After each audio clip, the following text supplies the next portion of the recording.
Today, we are going to talk about Azure Proximity Placement Group or PPG, a feature designed to help you achieve the lowest possible network latency between Azure compute resources. To understand how PPG works, let's assume you provision 5 VMs running the same application. Without PPG, the VMs can be provisioned like this.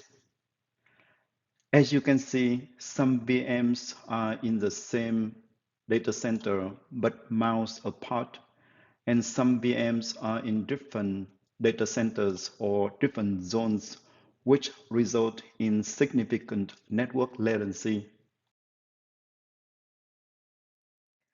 Now, let's take the same 5 VMs and associate them with a single PPG.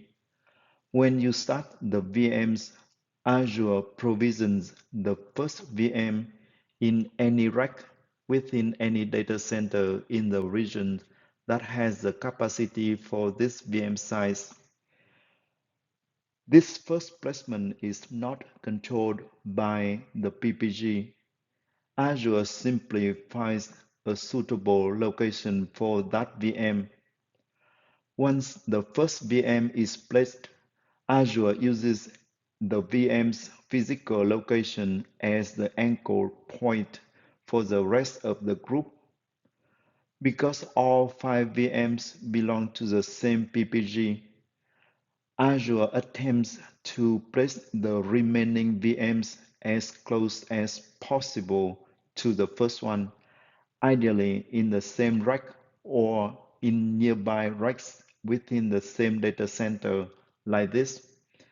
This tight co-location dramatically reduces east-west latency between VMs and ensure consistent, predictable performance.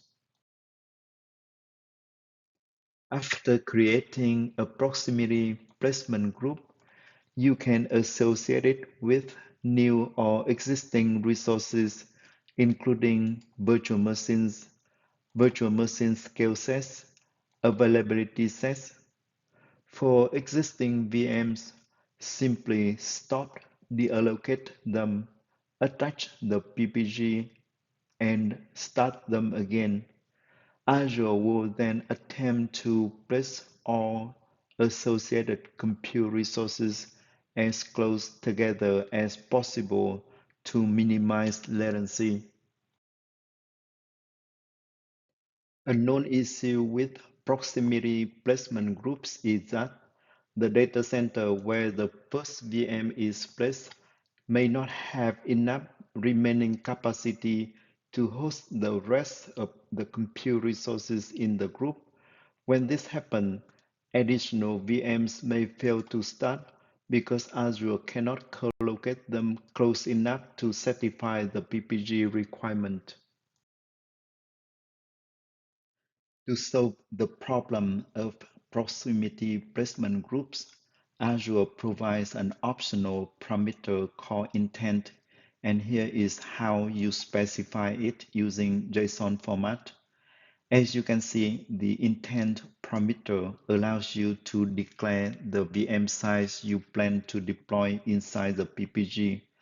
This helps Azure places the first VM in the data center that has enough capacity for the VM size specified in the intent. In this case, it is standard D4 SV5 and standard D8 SV5. Please note that a PPG may contain multiple VM sizes, but you should specify the VM size you expect to use the most in the intent. This gives Azure the best signal for capacity planning and improves placement success.